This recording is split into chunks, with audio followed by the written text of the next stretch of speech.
I'm David Knowles, and this is Ukraine, the latest. Today, we analyse Volodymyr Zelensky's visit to Paris and Brussels, look at the latest military updates from Ukraine, and discuss the diplomatic context of the Ukrainian president's meetings with his European counterparts.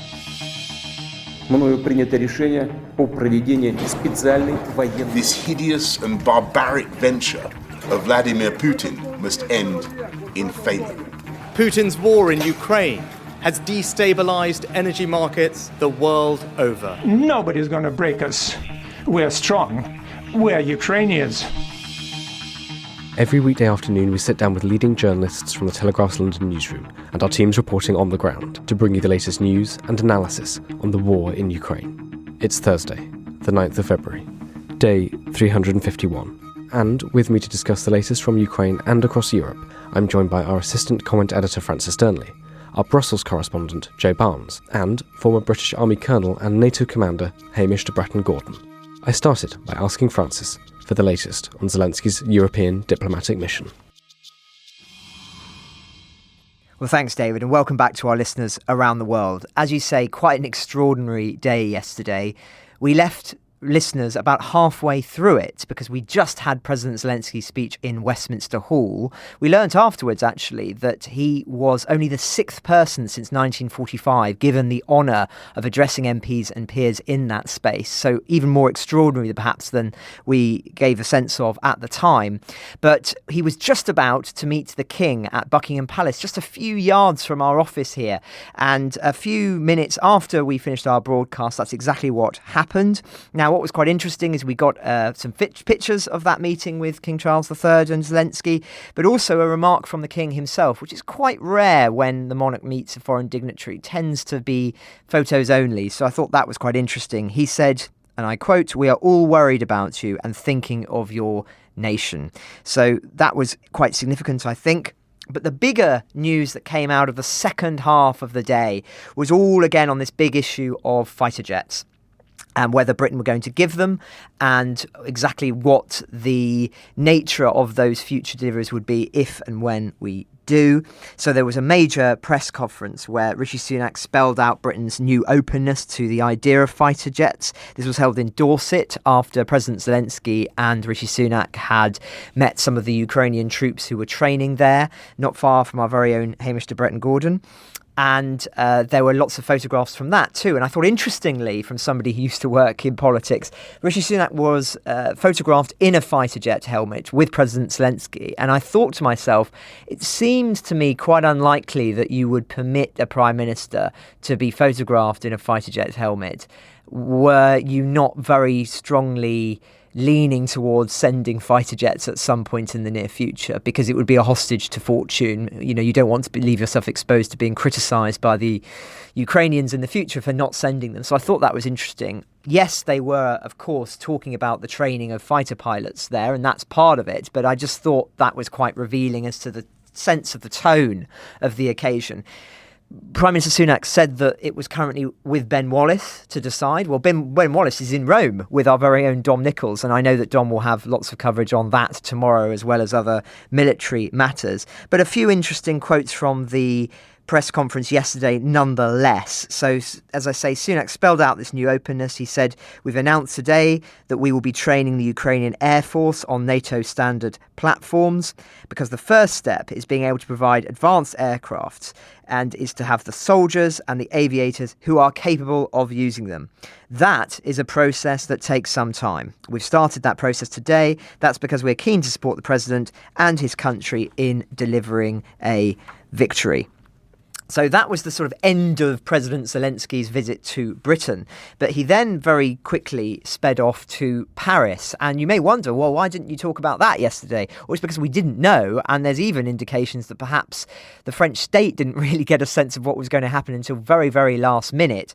Because, and this has been reported in the Wall Street Journal, that there was a lot of diplomatic shenanigans going on behind closed doors, where initially there was talks and conversations happening between Kyiv and Paris about Zelensky visiting Macron first in order to try and nudge them across the line on this issue of fighter jets before going to Britain. But for whatever reason, conversations from Paris were not forthcoming in a manner that Zelensky was content with, and so went to Britain first and caused this rather, I think, embarrassing situation where Britain got all of these plaudits, and it was for a long time looking like France and Germany and others were sort of completely being left out in the cold. So really a sense, I think, that things have been put together very, very quickly. But President Zelensky did make it to Paris. There was a press conference. Emmanuel Macron gave Zelensky the Legion of Honor. It's the highest award, of course, that a French president can give a foreign dignitary. There was then talk of the normal stuff about France being committed to supporting Ukraine in its victory and its re-establishment of its legal rights. He said, and I quote, "Ukraine can count on France, its European partners and its allies to win the war. Russia cannot and must not prevail." But what was also interesting was that Olaf Scholz was there. So he flew over from Germany in order to take part in all this, though one wonders whether that was perhaps the wisest course of action from Macron's perspective, because Mr. Scholz did rather put his foot in it, because he started talking about how Germany would not be drawn into a public bidding war over military support for Ukraine ahead of his meeting with Zelensky after the summit. So he said, just ahead of the dinner that took place between the three of them, that Germany and its partners had backed Ukraine financially, with humanitarian aid and with weapons, and will continue to do so for as long as necessary. But, and he goes on, "We will not be involved in a public bidding war according to the principle of battle tanks, submarines, battleships, and who can offer more. Germany won't get involved in those conversations." And that's what he said, as I say, just before the event with Zelensky and Macron.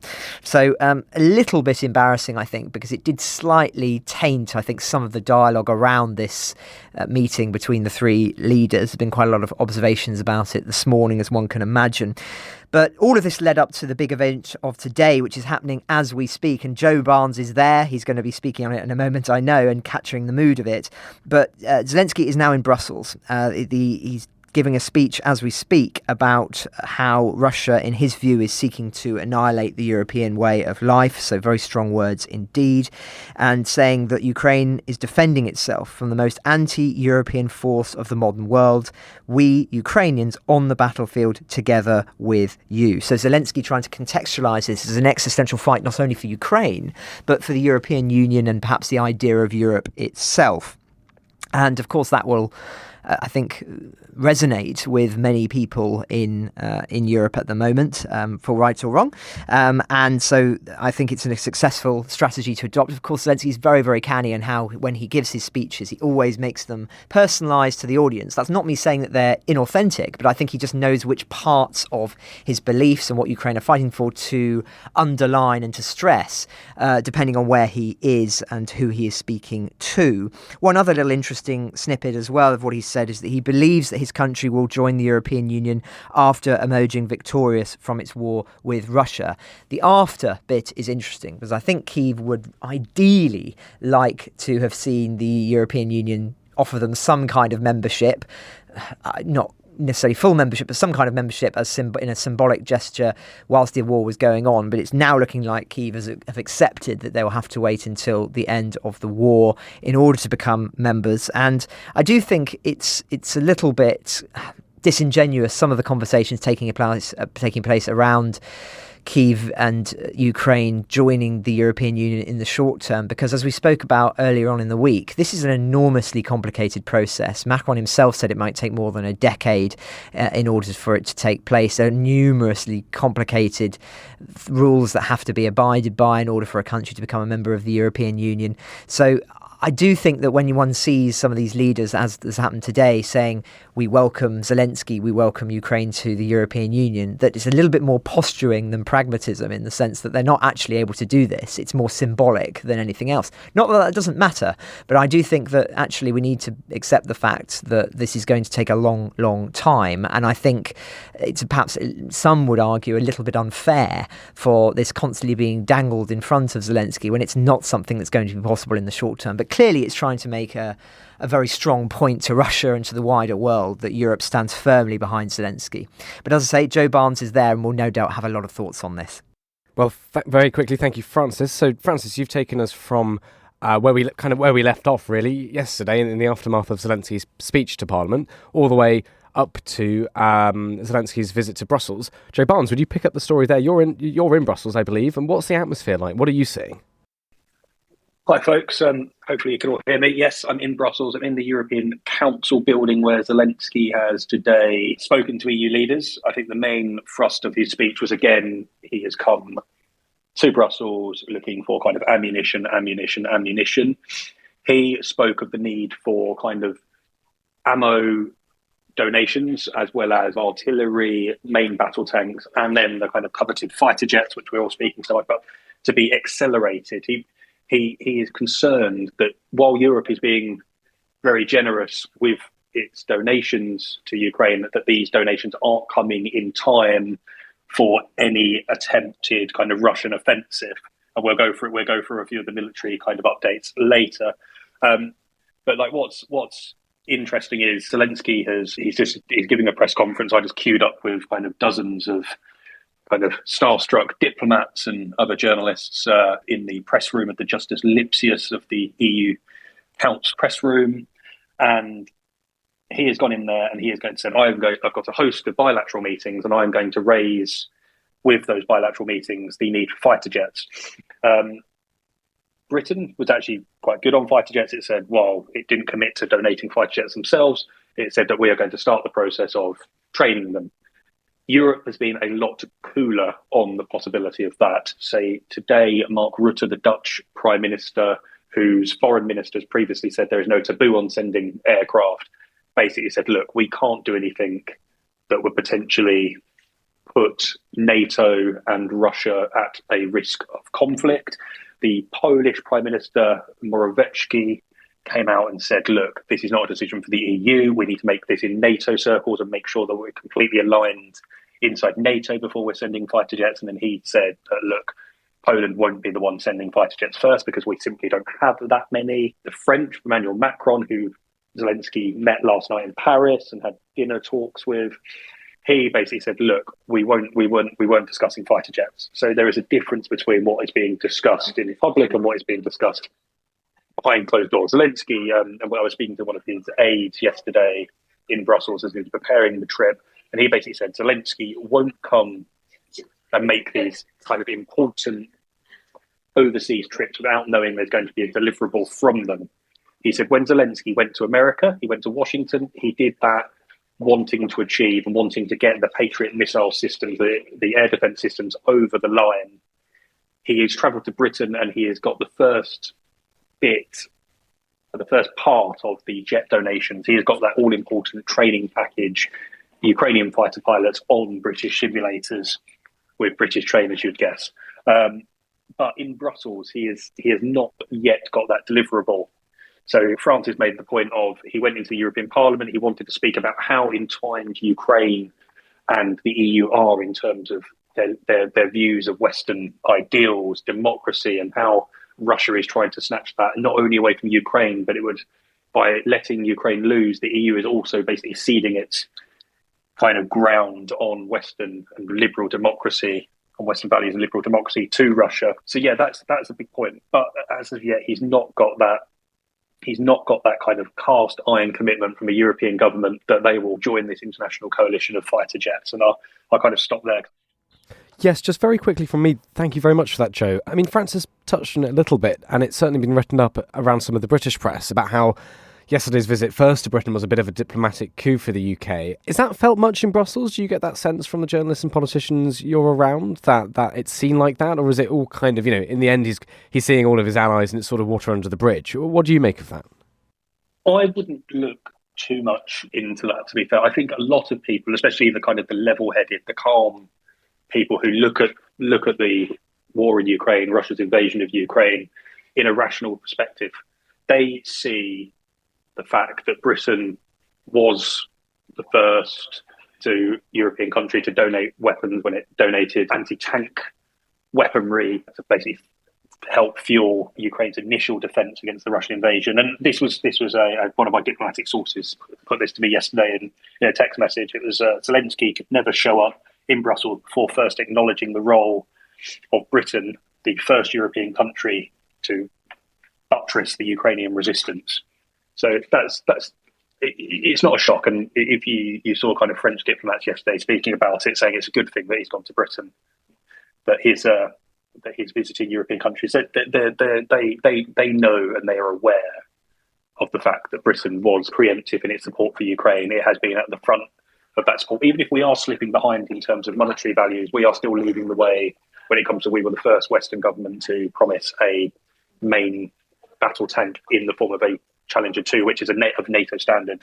The Poles, the Czechs, and a few, I believe the Slovaks have given, from memory, have given kind of Soviet-era tanks, but we were the first to kind of promise one of these Western NATO standard battle tanks to Ukraine. No, there's not been a lot of unrest in that. And there's one thing I should really mention on this. Zelensky is obviously coming after fighter jets, but he's also pushing one of the messages. No doubt he said this to Rishi Sunak, no doubt he's saying this to Olaf Scholz last night, and I'm sure he's going to say this to other countries that have promised Leopards to the German-made tanks to Ukraine is, look, you need to hurry this up. We want fighter jets, but we are acutely aware that you've promised us 100 kind of NATO standard main battle tanks, and they're yet to arrive in Ukraine. We really need these. The Russian offensive, this kind of well-spoken about renewed effort to capture the Donbas in its entirety is underway. It's starting. It's getting going, and we are yet to see one of these kind of main NATO standard battle tanks on the battlefield. So that's one thing he'll be reiterating. That look, while it's and let me just dig out the quote as I sent it over. Zelensky, he gave this address to European Council leaders. He said, look, the stronger we are together, the stronger we have the real European values covering the territory of Ukraine that is now occupied, the stronger we will have European peace. I want to thank you again for understanding us, for supporting us, and understanding how much we need the possibilities, how much we need artillery guns, munitions, modern tanks, long-range missiles, and modern fighter jets. We are grateful for you for giving us this military support, but we have to enhance the dynamics of our cooperation. We have to do it faster than the aggressor is trying to mobilize its own potential. So he's speaking to the fact that, look, we need to continue ramping up military support. So we need to go from main battle tanks to fighter jets. But he's also saying, look, we have to speed up how quickly this is done, because we have a Russian aggressor who is literally willing to pour in possibly tens of hundreds of thousands of troops, which it doesn't care about. And he mentioned in his European Parliament speech that basically Vladimir Putin and the Kremlin, they don't care about their civilian populations. They are willing to have them carry weapons to basically ruin the European ideal and the Western ideals of democracy and liberalism and so and such.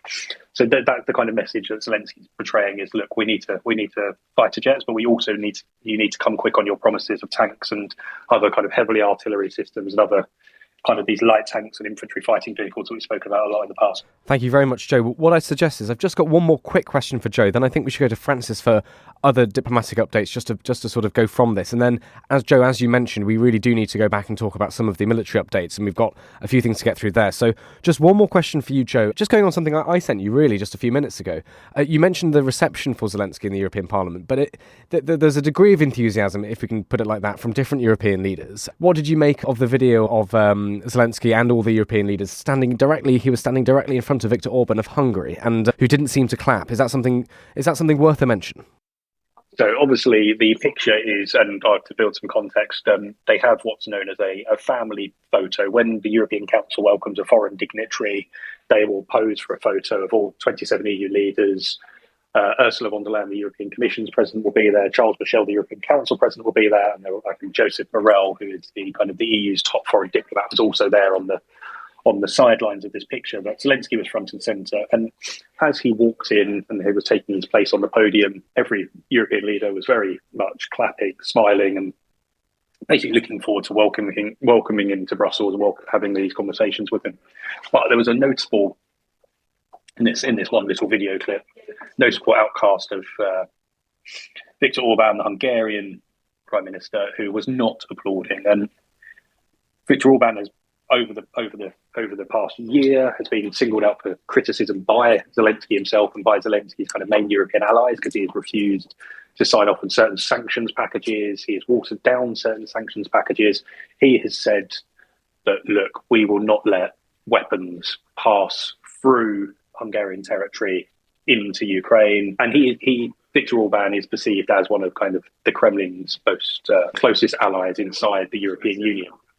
So he wasn't applauding, but it's hard to tell. He's got kind of a checkered history in supporting Ukraine, but Hungary has come a long way since the start of the invasion, the full-scale invasion, and it has slowly kind of let more and more through when the EU has tried to do sanctions. It's used on signing off packages of military kind of support. The EU doesn't actually give weapons itself, but it has pledged, I think, €3 billion to reimburse EU member states on the weapons they have given to Ukraine. So it's so Hungary hasn't blocked anything, but it has constantly sought to kind of water down. So yeah, there is a little kind of fraught relationship between Hungary and Ukraine, and maybe that's why Viktor Orban hasn't applauded on this case. No, that's really interesting. Thank you, Joe. I thought that was really good extra detail and context I think we need just to interpret that clip, which is currently sort of doing the rounds on Twitter and going a little viral. Let's zoom out of Brussels then. There is a few other diplomatic updates that are important to mention. Francis, can you talk us through them? Well, thanks, David. I just wanted to pick up on some of the reaction in the past 24 hours from other European leaders of seeing Zelensky speak in Britain and now, of course, in Brussels. I was quite struck by the remarks of Giorgia Meloni, the Italian Prime Minister, who said that the invitation of Zelensky to Paris was inappropriate. So she said, and I quote, "I believe our strength is community and unity, but there are times when favouring internal public opinion risks being to the detriment of the cause, and this seems to me to be one of those causes."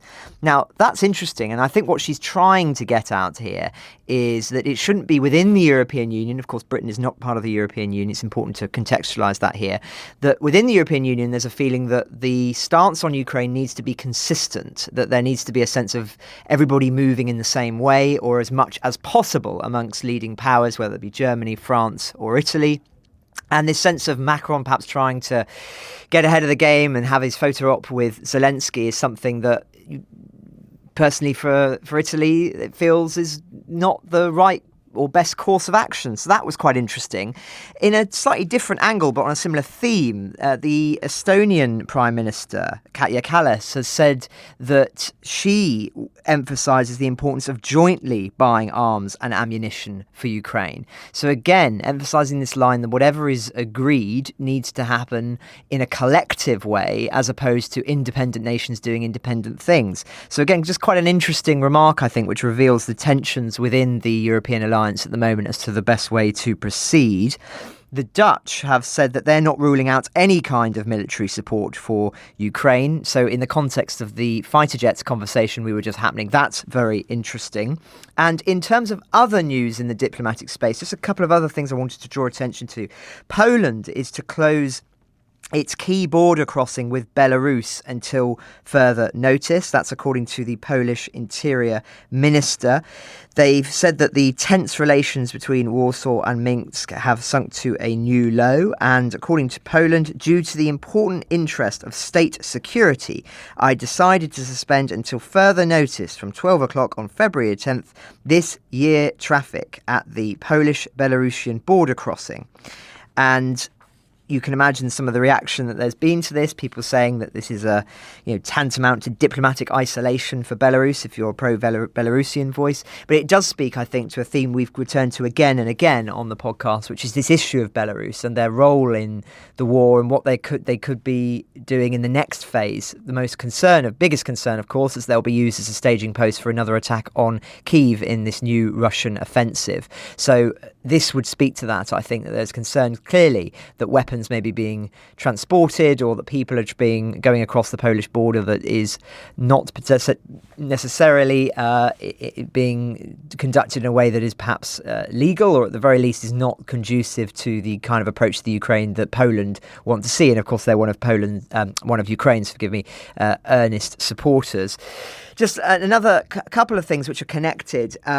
In all of the excitement of yesterday, I wasn't able to talk about this, but really interesting. So we've touched on MH17, of course, the Malaysian Airlines flight that was shot down with a Russian missile in 2014.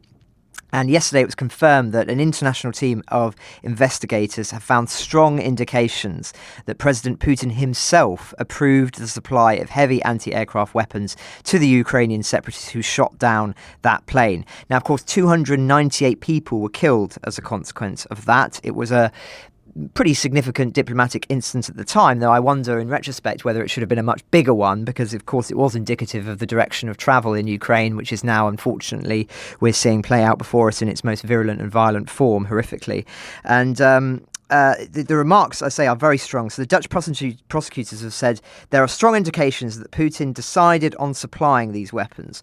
Although we speak of strong indications, the high bar of complete and conclusive evidence is not reached, but the investigation has now reached its limit. All leads have been exhausted, which of course is unsurprising given the fact that probably the only people who'd be able to, or the only way of confirming that would be to be going through the Russian state archives, which somehow I think isn't going to be possible for many, many years to come. I mean, my goodness, there's numerous Soviet archives we've still not got complete access to from those years. So goodness knows how long his fellow historians will have to wait in order to get access to the ones from this period. But anyway, I thought that was quite interesting because, of course, there is a broader conversation happening at the moment about the legal complicity of Putin and the people at the top of the regime. And I was also struck yesterday, very, very easy to miss this in all of the excitement. But Rishi Sunak, Prime Minister, did say that he was hopeful of seeing the first international criminal court indictments linked to Russia's invasion very shortly. He was supported by the leader of the opposition, Sir Keir Starmer, who said that he'd asked Rishi Sunak whether he agreed that Putin and all of his cronies must stand at The Hague and face justice.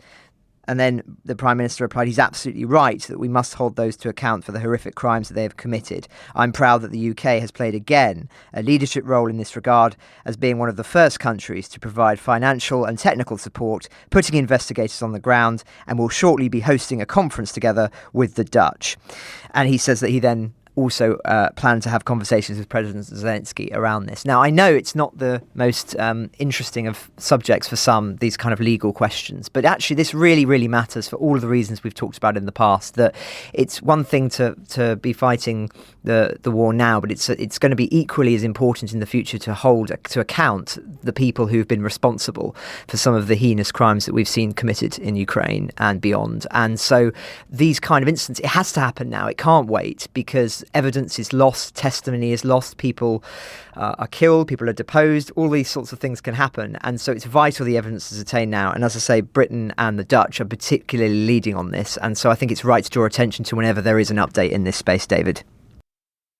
Thank you very much, Francis. Joe, can I just come back to you quickly for a couple of updates and thoughts before we talk about the military updates, which we do need to get onto. But Francis touched on diplomatic developments in Italy, and you want to give a little more context on that.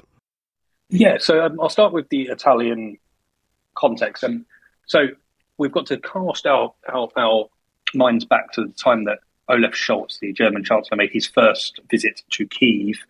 He went on the train with Emmanuel Macron and Mario Draghi, the former Italian Prime Minister, who is seen, he's a former head of the European Central Bank. He's seen as a staunch European. He brought a slightly wavering Eurosceptic Italy during the COVID crisis back really into the European sphere of influence.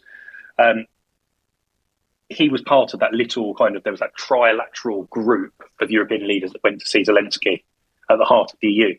Meloni wasn't invited yesterday, as far as we know. So there is going to be some angst about that, because she is now seen as a kind of Eurosceptic, a conservative thinking leader. And she has been cast aside and basically forgotten from this kind of great trio of European leaders that went to see Zelensky. But then you also have to then boil it down. Today is a European Council summit. Obviously, they're meeting Zelensky, they're seeing Zelensky, they're having conversations with him, they've heard from him. But there are other issues on the table. And one of the main issues is the issue of migration into the EU. And Italy sees itself at the forefront on that kind of southern flank of migration when it comes to the Mediterranean. And it has a harder line on migration than France does. And so Meloni is going to seek to use any little kind of room for manoeuvre, any tiny bit of leverage that she can to kind of extort compromises out of her other European counterparts, her colleagues, especially Emmanuel Macron, on migration. And that's probably why she really had a dig at Macron and pulled punches about not being invited to Paris. And then I just want to touch on a few things that President Zelensky has said in a press conference that is currently live in the European Council building while we're on air here on Twitter. Zelensky made a comment and some reference to his visit to London. He said this visit achieved results. And he said, look, training is an important step in the road to getting jets. And there are a number of agreements that have been made but are not public yet. And then he's speaking of his meeting in Brussels. He said, look, this meeting has been a positive one. I do not want to announce many things publicly, but we've been talking about tanks and I've received a positive impressions. We can only think that Zelensky has been promised that kind of upgraded, accelerated timeline for getting Western tanks into Ukraine.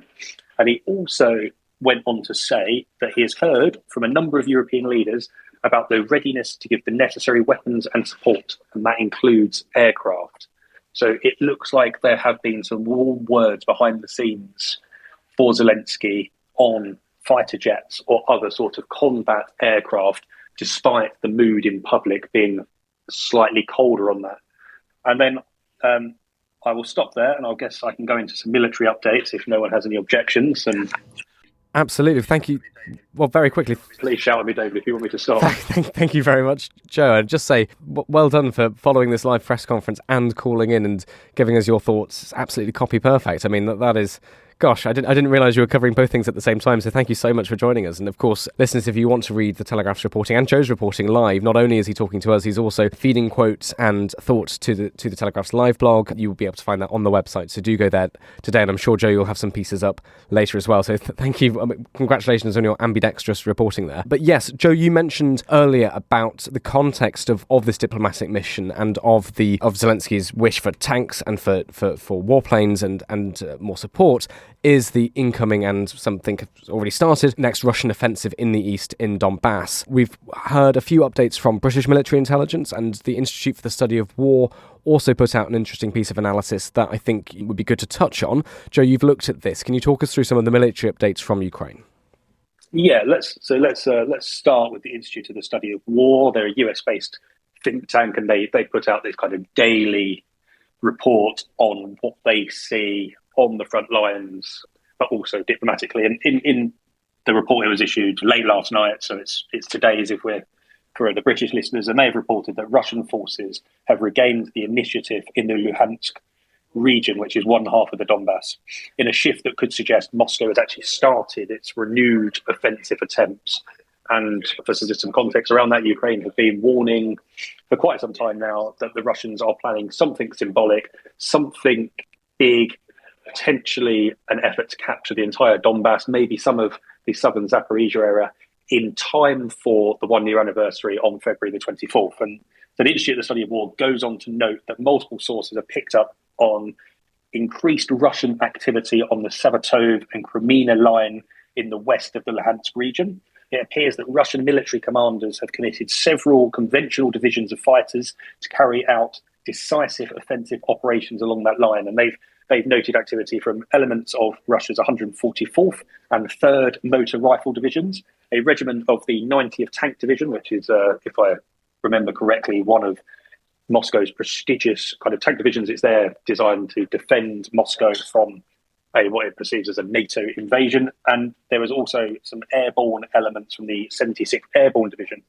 And I think what you've got to look at here is these elements, these kind of members of the Russian armed forces that are being sent in are a far kind of flung, they're far more advanced than anything that we've seen from the Wagner Group, which had been mainly made up of convicts, and murderers, kind of rapists that are being freed from prison to take and to fight in Ukraine. And they've been trying to take back for months without any sort of effectiveness. They've maybe tens or maybe hundreds of meters of progress every week, despite throwing vast resources at them. So this is actually what looks like to be quite a significant build-up of Russian activity using well-equipped, well-trained and conventional warfare rather than sort of a paramilitary, a group, a gang of guns for hire who aren't as well-trained or equipped. So that's one to look out for, because it's definitely something the Ukrainians have been warning about,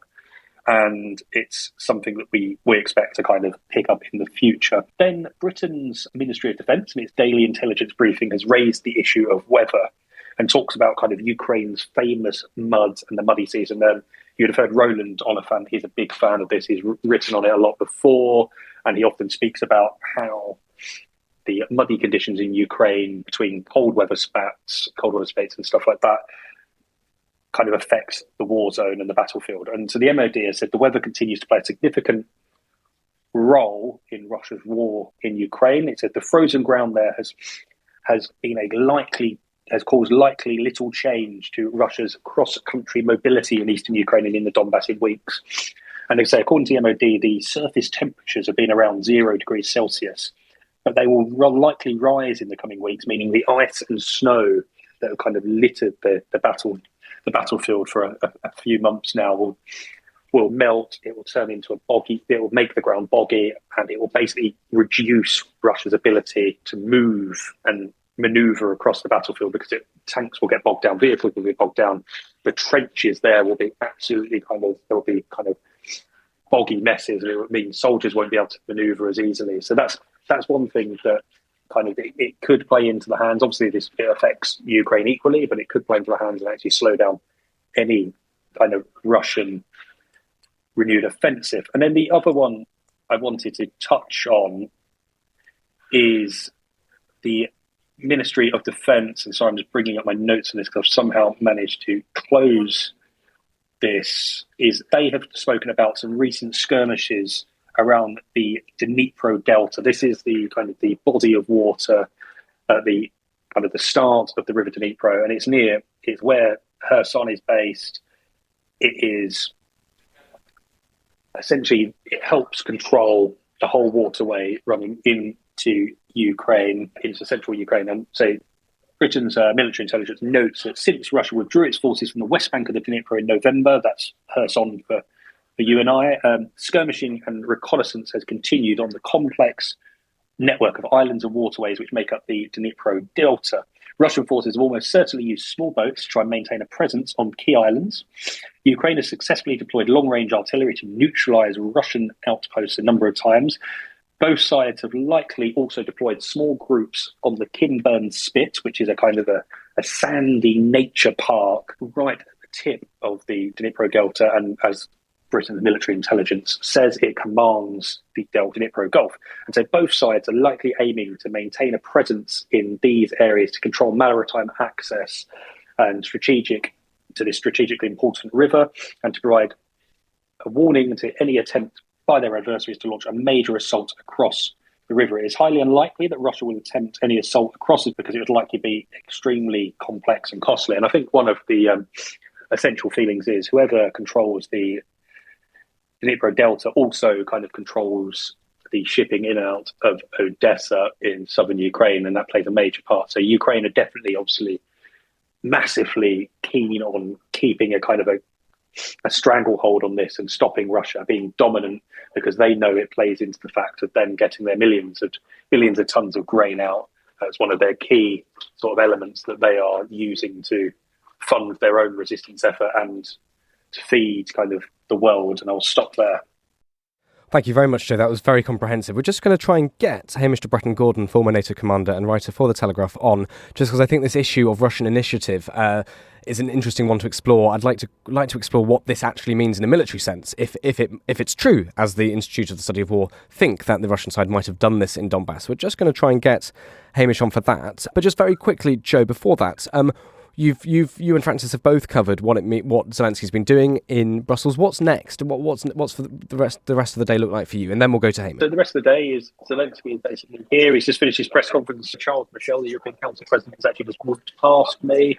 So I've kind of put myself in a little enclave near his route back to his office. EU leaders will obviously continue their conversations, but what's I think the important thing to look out to is now Zelensky is going to go off, and he's got about 2 hours of bilateral meetings with EU leaders. He'll probably catch up with Macron, he'll catch up with Scholz, he'll catch up with all the other leaders, and he will try and convince them to send fighter jets and speed up deliveries of tanks and artillery weapons and stuff Ukraine needs to repel the Russian invasion and kind of push Russia out finally. And then I presume, obviously, details of his kind of movements are kept very secret for security reasons, but then I presume that he will fly back to Poland, and then he will make his way back into Ukraine, where he will take up base and help run the country once again. Because what was interesting, speaking to one of his aides yesterday, he doesn't make these trips abroad lightly.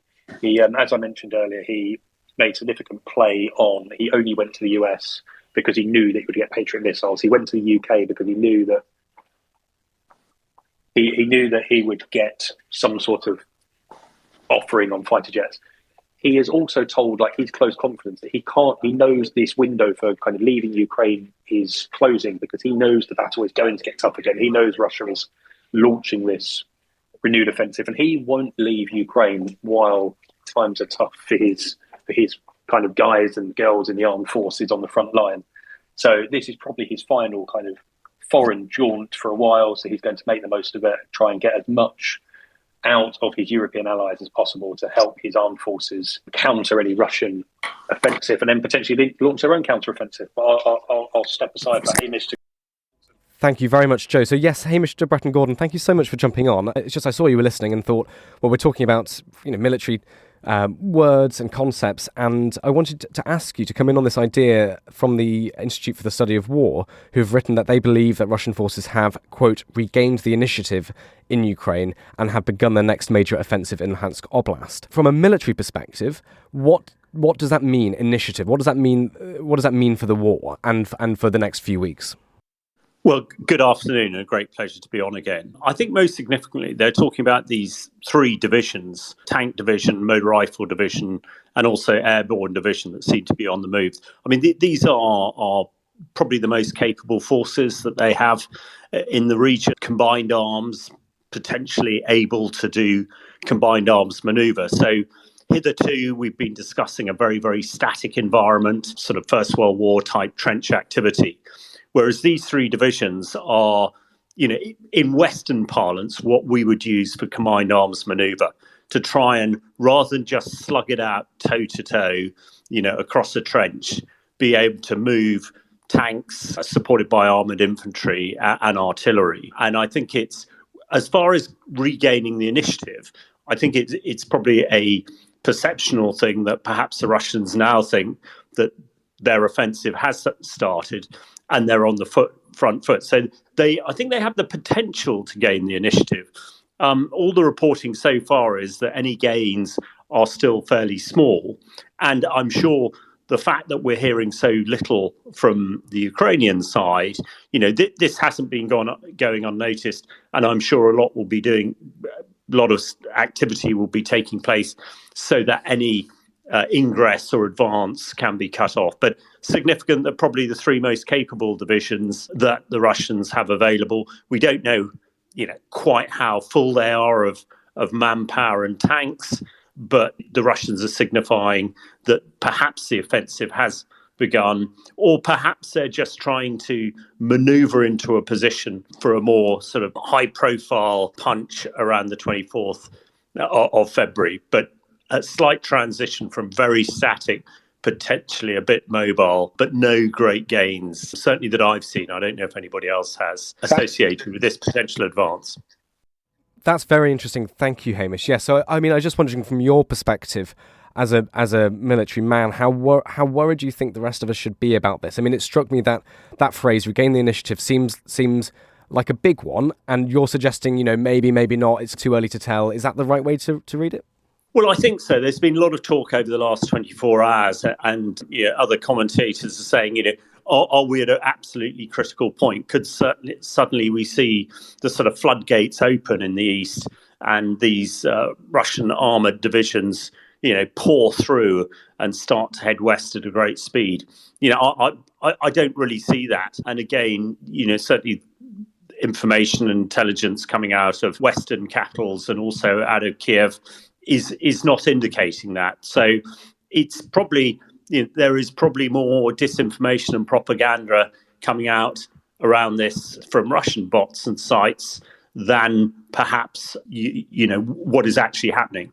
I think the events of yesterday and today, with Zelenskyy around London and capitals appearing to be promised, heavy and sophisticated weaponry, has got the Russians rattled. So in a way, this might be them trying to indicate, hey, you might be getting a few jets and a few tanks, but look, we've got three very powerful divisions that are just about to get on the move.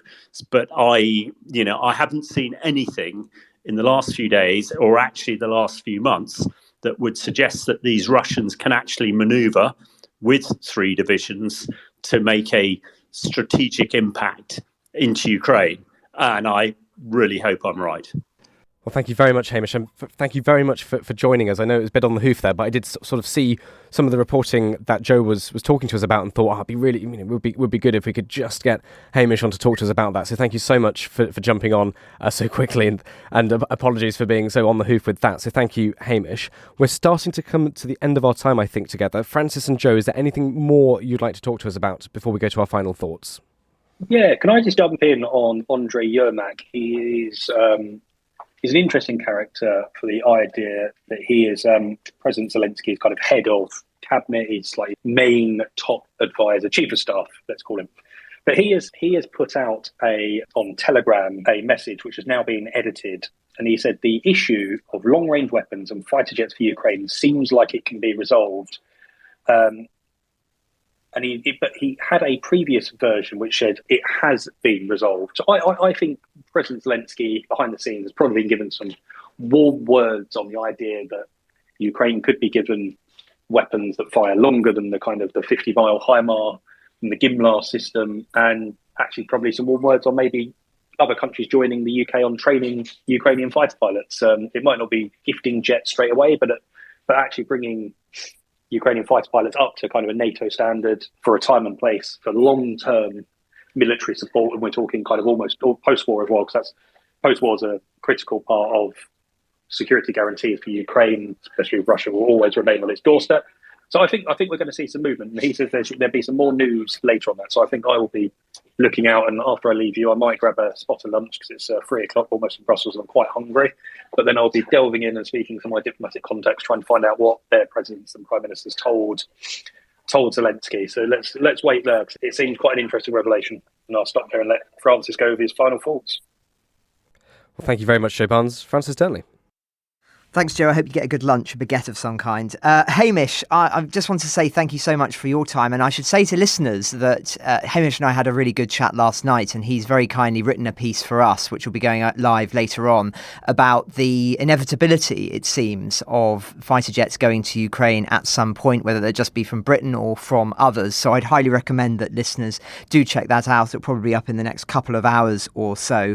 I wanted to end, though, with another story that would be easy to miss but is extremely significant, and perhaps the most important we'll cover today, which is that Ukraine's use of SpaceX's satellite internet system, this is of course Elon Musk's company, has been restricted amid claims that Kyiv have been using the technology for offensive purposes. Now, SpaceX, we've talked about Starlink now several times since we started the podcast, but I think it's so important to use this opportunity to talk about its significance. There was a really interesting deep dive in the Times about a month or so ago, which said, and I mean, it's extremely punchy, but it's citing a lot of very informed people in saying this. It says, no one perhaps besides Zelensky has played a greater role in helping to defend Ukraine than Elon Musk due to the Starlink program.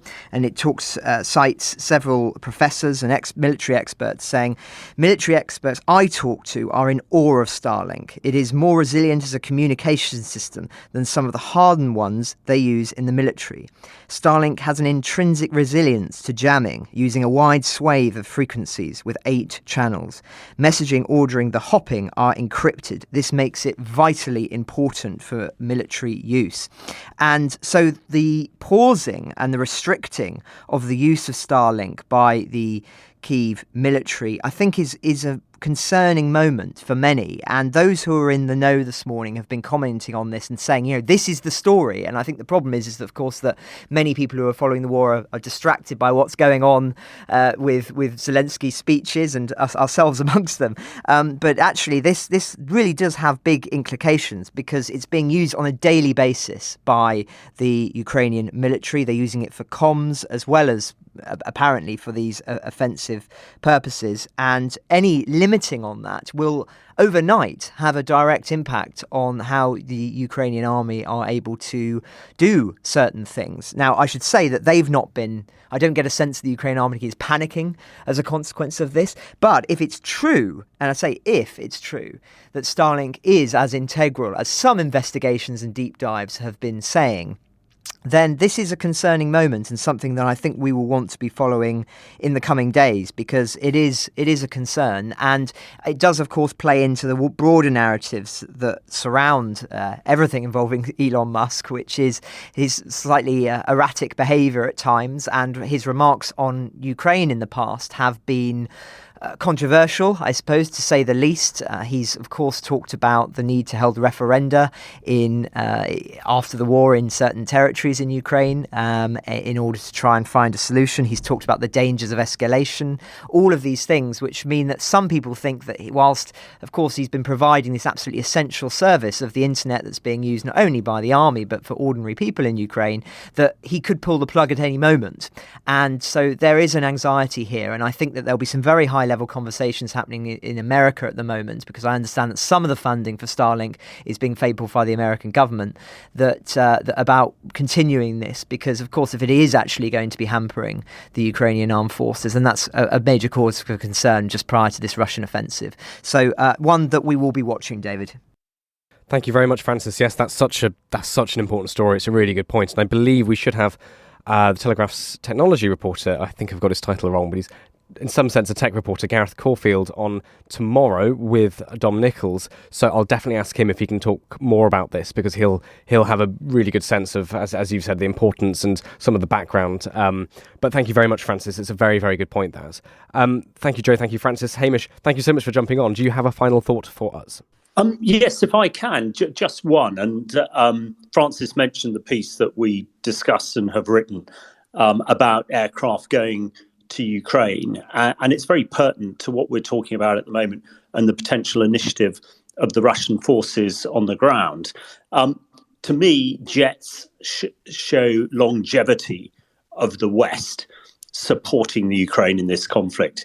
The Russians want to draw out the conflict as long as possible to break the will of the West to keep supporting. And what we're seeing at the moment with the potential of these three divisions on the move is just an elongation of this conflict. So I accept British jets, if they get there, they're not going to get there for 12 months or so.